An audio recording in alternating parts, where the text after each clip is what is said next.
used to work on a small team for a division of a multinational company.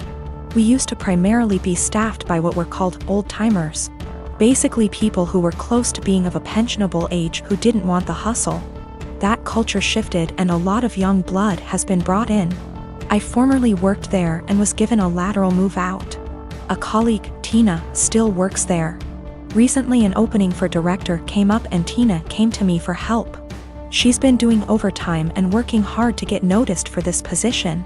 She's well qualified for it and has extensive experience at the company, so she was given a chance to interview for it. Tina is a single mother who has overcome poverty in childhood, racists / bigots in the industry, and worked hard to support her kids. She's had health issues but always fought hard. Tina is tenacious and hardworking, but there are issues.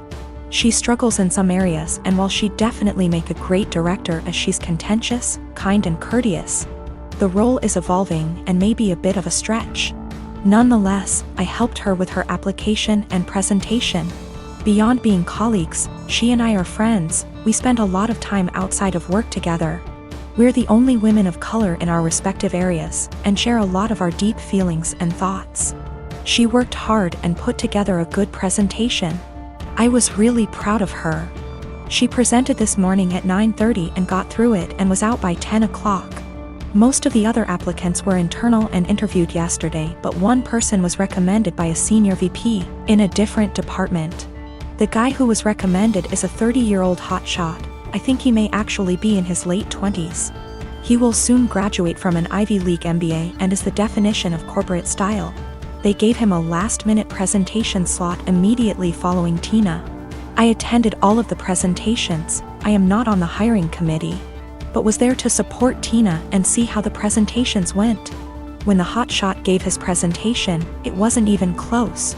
The 20 of us sat in the room and were dumbfounded. Not only was his presentation visually appealing, but he noticed details none of us ever did, and he developed a pitch that was so innovative that our AVP asked to use a tagline he created. His technical analysis was so spot on that it was spooky.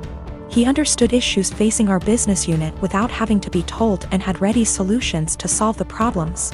Questions they asked him were more about how he'll do things when he takes over the role.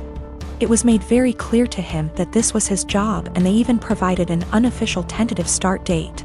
It is very clear that he understands the industry and his past experiences, such as professional work experience as well as winning top case competitions and academic awards, prepared him very well.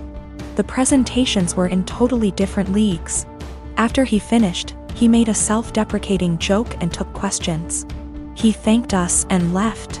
We all sat there for a minute chatting when the AVP very loudly told the HR director to offer significantly above the salary and hammer out a start date immediately and get a contract signed.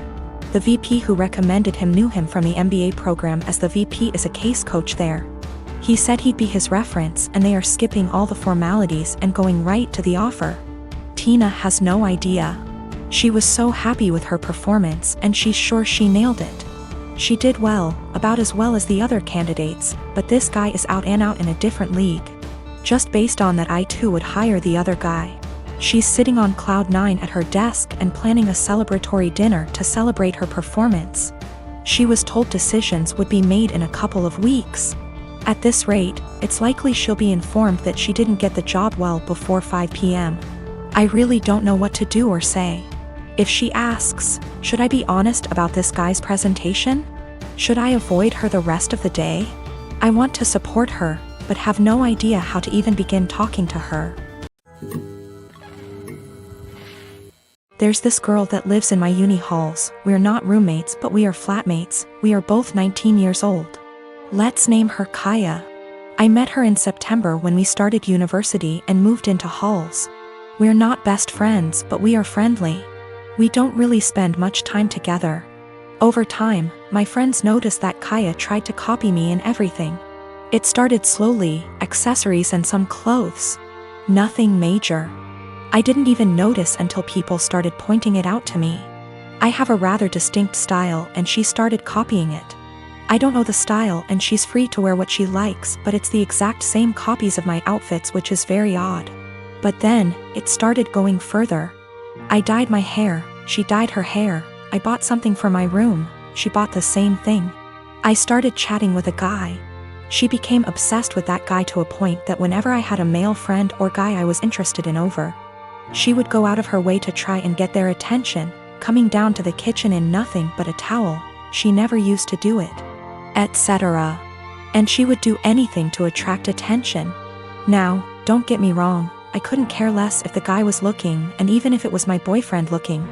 I'd have a beef with him, not her, but the blatant attention-seeking behavior was just odd. I joined societies and sports, and after she found out, she joined the same ones I did. Basically, everything I do, she copies eventually. It's just really creepy, but I haven't said anything. I wouldn't even know what to say. Over the Easter break, my friend and I were at my family house, a bit drunk, and decided to test out whether Kaya really copies everything I do. I made a post on social media about shaving my head. My friend does hairdressing and she helped me out faking shaved head, and I posted a photo with shaved head. I deleted the photo few days later and forgot about this whole thing. After Easter break was over, we had uni exams and I was focusing on that. Imagine my shock when I came back and Kaya had shaved head. And she was pissed when she saw me. She started shouting how I lied to her and why would I do that. She went on and on and on, really angry. Admittedly, I ignored her and hid in my room. She sent me a text telling me that she expects me to pay for her wig as it's my fault she shaved her head. I replied that absolutely not, that it was not my fault, and she decided on her own to do that. She kept attacking me over it every time I saw her. It's been a few days since I came back from Easter break.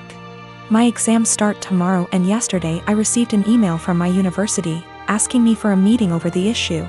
She reported me to uni over something she's done. I am genuinely confused. Was I really in the wrong? I've been with my fiancé for 3 years, 8 months engaged. We've had our ups and downs, but for the most part things have been pretty great, until she moved in 6 months ago. We've been combining our lifestyles and finances, basically easing into merging our lives together. The problem is she's a people pleaser, in her own words. She's been in therapy for 6 years, and I guess I never knew how bad it was until moving in with her. A lot of which she's hidden from me. She recently was promoted into accounts payable at her company and realized she is the lowest paid person on payroll. She didn't negotiate a good starting wage, and has never asked for a raise, or had one, despite multiple promotions. She inherited a car a few months ago and sold it. She had offers online from $18,000 to $25,000, but sold it to the first person who showed up for $10,000. She caught someone stealing her bike at college. The woman stealing the bike managed to convince my fiancé that it was actually her bike, and my fiancé just let her take it, despite the fact that she caught the woman cutting her bike lock. Last spring was my 30th birthday and she ordered a giant chocolate cake for the party. The cake normally comes with nuts, but given my allergy for nuts she ordered it without them. Well, when she went to pick it up and it had nuts on it, she just paid for it and brought it home. I couldn't even be in the same room as the cake. Which brings us to tomorrow. My father recently passed away and I need to fly to the other end of the country to get things sorted out with family, attend the funeral, etc. Meanwhile, we recently had a pipe burst in our home, and the contractors will be out tomorrow to fix it. My flight's at 6 a.m. and my fiancé will have to handle it, including all the negotiations because we don't know the extent of the damages. I've been giving it a lot of thought and I just don't trust my fiancé to handle it. And if I can't trust or rely on her to do something like this, how can we really be life partners? I mean, I trust that she is always looking out for me and has my best interest at heart, but I can't trust her to get things done. We've talked about it a few times before, but it's been unproductive.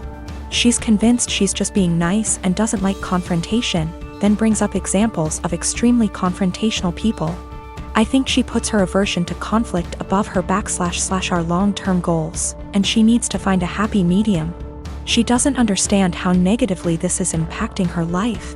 But at the same time, we've had some amazing years together and she really is a great person. We're compatible in almost every other way. I'm a student. I have a student bank account where my college gives me money for transport when we had physical classes or scholarship. These kind of bank accounts have no fees, but are age restricted, can't have one if you're over 25, and need an overseer. When I asked the bank about it, they told me it's just a security thing, so I chosen mom because she's more tech savvy than dad. Well, through some incredible luck I managed to get only top grades last year, so I was awarded a study scholarship. Great! I've been saving it up, looking forward to Worldwide Black Friday, eyeing an amazing drawing tablet. I do digital art on very old intros. The tablet I was eyeing is as big as my monitor. Is a display one and all around amazing. Black Friday rolls in, and Amazon, closest to me, has it in stock at an amazing price. A price I could afford. I was so damn happy, I ordered it. Then I got a notice that the bank refused the card. I emailed Amazon, their customer service is so fast, and we went over the card details and such, making sure it was all right. It was, and they advised me to call my bank. It was odd, I had bought things online in the past with this card and it went through. I had enough money for it, even extra, so I thought maybe they had technical difficulties. But it was too late in the day to call, and they don't work weekends, so I left an email. Only to find out today that for big transactions they ask for agreement from the overseer and that mine canceled the transfer. I was like WTF and confronted mom about it, who throughout the weekend acted oblivious. And she told me that of course she couldn't let me throw money on something I don't need, and that I wouldn't have money for Christmas presents if I bought that. Then she had the audacity to ask me what I was planning to get my family this year. I told her that they won't get anything more than a bread shadow from me, and I went to my room and cried on the carpet. I missed out on the offer. I can't afford the tablet anymore, and it's all because mom wanted Christmas gifts. And no, I won't get her anything. Last year she got me a blouse too small for me that she later took for herself. She can gift herself this year too. Bread shadow, expression for nothing in my language. I'm going to make dad the overseer and also open an account at another bank, a normal one, and transfer the money in small amounts to that one so I don't bother dad with it. Also considering asking him just to be for form and the app to be on my phone so I'll be my own overseer. I am an adult in my country, I'm 20, going to be 21 in April. The law asks my parents to support me until I finish my studies, or at least until I'm 26. But I plan on moving out sooner. I'll do gift my sister and dad, they have nothing to do with the incident and I love them lots. I love mom too, but can't put up with her attitude any longer. Regarding what I'll give her, not sure yet. She didn't react like that because she got me the tablet already. It's not her character to get me something she can't use. Regarding the gift dad's planning on, and which she'll claim is from both of them, dad is going to build a bigger enclosure for my lizard. I may wrap my lizard's old branches nice and give those to mom, as per Christmas traditions regarding naughty kids. And she doesn't like my scaly boy at all, so double points I goose. People saying that a drawing tablet is useless. But the question was if I was an A for the way I reacted and my decision to not give her a gift anymore. As it's my money, I literally can do whatever I wish with it, and a display drawing tablet is incredibly useful for an aspiring digital artist as myself.